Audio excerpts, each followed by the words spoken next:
So everyone welcome করছি আরও একটা নতুন ভিডিওতে। আর অনেকেই আসলে আমাকে নক করতেছেন যে সেন্ট অ্যাকাউন্ট করতে পারতেছেন না, কিভাবে করবেন। এর জন্য দেখুন, আমি এখন আমার পাবলিশার অ্যাকাউন্টটাতে ঢুকতেছি।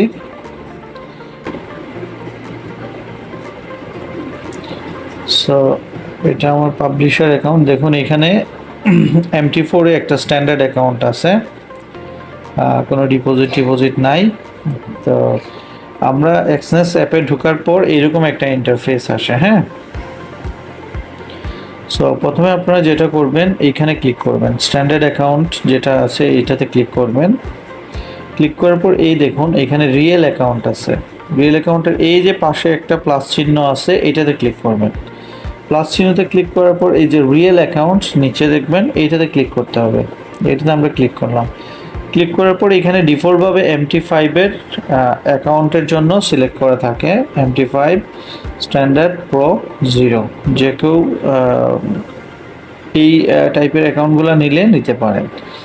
সো আমরা যেহেতু সেন্ট অ্যাকাউন্ট করবো, MT5 কিন্তু সেন্ট অ্যাকাউন্ট সাপোর্ট করে না, শুধু স্ট্যান্ডার্ড প্রো এবং 0 অ্যাকাউন্ট সাপোর্ট করে। সো আমাদেরকে যেটা করতে হবে, এই যে এখানে উপরে সেটিংয়ের একটা অপশন আছে, এখানে আমরা ক্লিক করব। সেটিংয়ে ক্লিক করার পর দেখুন এখানে নিচে দেওয়া আছে MT4 অ্যাকাউন্টস, এইখানে আমরা ক্লিক করব। ক্লিক করার পর আমরা কন্টিনিউ বাটনে ক্লিক করব। কন্টিনিউ বাটনে ক্লিক করার পর দেখুন MT4 এর সবগুলো অ্যাকাউন্ট এখানে চলে আসছে। সো এখানে 4টা অ্যাকাউন্টের ফ্যাসিলিটি আমরা নিতে পারবো MT4 এর। স্ট্যান্ডার্ড অ্যাকাউন্ট আমাদের তো এটা দরকার নাই, এখানে সবগুলোতেই কিন্তু স্প্রেড হচ্ছে মিনিমাম 0.30। আমরা তাইলে এখানে সেন্ট অ্যাকাউন্ট যেহেতু খুলবো, নিচে আমরা কন্টিনিউ বাটনে ক্লিক করব। সেন্ট অ্যাকাউন্টে আসার পর এখানে কন্টিনিউ বাটনে ক্লিক করলাম। ক্লিক করার পর এখানে কারেন্সিটা আপনারা ইউএসসি, কারেন্সিটা দিবেন আপনারা USC, united state cent. Leverage আপনাদের ইচ্ছা, বেসিক্যালি 1:500 রাখলেই ভালো, এটা রেখে দেবেন। আর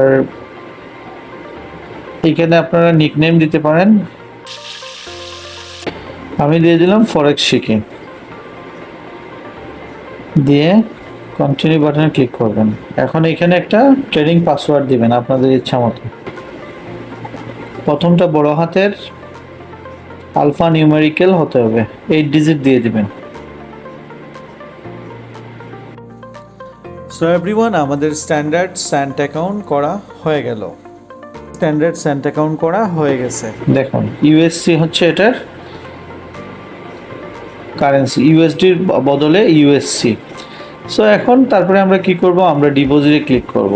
ডিপোজিট তো করতে হবে আমাদের, ডিপোজিটে ক্লিক করব।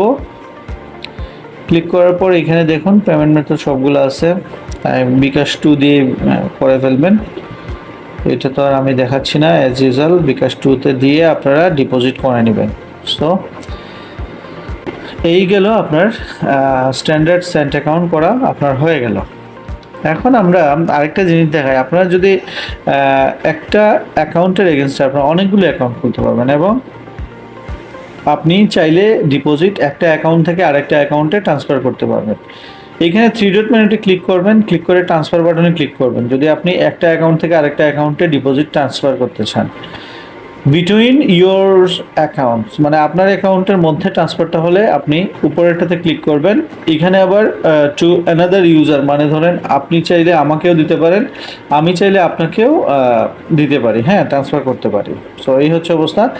এখন বিটুইন ইয়োর্স অ্যাকাউন্টে ক্লিক করবেন, এখানে আপনি যে অ্যাকাউন্ট থেকে দিবেন এটা সিলেক্ট করবেন। যেমন ধরেন ইউএসডি অ্যাকাউন্ট আমি এখানে রাখলাম, এখান থেকে আমার সেন্ট অ্যাকাউন্টে যাবে। দিয়ে অ্যামাউন্ট দিয়ে কন্টিনিউ বাটনে ক্লিক করলে উইথিন সেকেন্ডের মধ্যেই এটা ট্রান্সফার হয়ে যাবে। সো এই গেল আরেকটা, আমরা ট্রান্সফারও শিখে গেলাম আজকে। আর যেটা বলবো, আপনারা যারা স্টুডেন্ট, $10 অনেকেই ইনভেস্ট করতে চাচ্ছেন, যদিও আসলে $10 দিয়ে সার্ভাইভ করাটা অনেক কষ্ট ফরেক্স মার্কেটে, তারপরেও ডেমো অ্যাকাউন্টে প্র্যাকটিস করাচ্ছে। সেন্ট অ্যাকাউন্ট দিয়ে আপনারা প্র্যাকটিস করুন, যারা স্টুডেন্ট আছেন তারা শুরু করুন। মিনিমাম যদি আপনি $30 সেন্ট অ্যাকাউন্টে যদি ডিপোজিট করেন তাহলে এটা একটা ভালো একটা অ্যামাউন্ট হবে। এবং আপনারা আমার মানি ম্যানেজমেন্টের যে চার্ট আছে, চার্ট অনুযায়ী আপনারা ট্রেড করবেন। এখানে ধরুন $100 আমরা বলছি 0.01 লট। এইখানে আপনি যদি $10 ডিপোজিট করেন তার মানে হয়ে যাবে আপনার $1000। তখন আপনি 0.10 লটে ট্রেড করতে পারবেন। এটা হচ্ছে অবস্থা। আপনি মিডিয়াম রিস্কেও ট্রেড নিতে পারেন, যেহেতু সেন্ট অ্যাকাউন্ট আছে এখানে কোনো সমস্যা হবে না। সো এভরিওয়ান, এই ছিল আজকের ভিডিও। আশা করি ভিডিওটি আপনাদের ভালো লাগবে। ভালো লাগলে অবশ্যই একটা লাইক, শেয়ার এবং কমেন্ট করে দিবেন। সো কথা হবে অন্য কোনো ভিডিওতে। সেই পর্যন্ত ভালো থাকুন। Take care. আসসালামু আলাইকুম।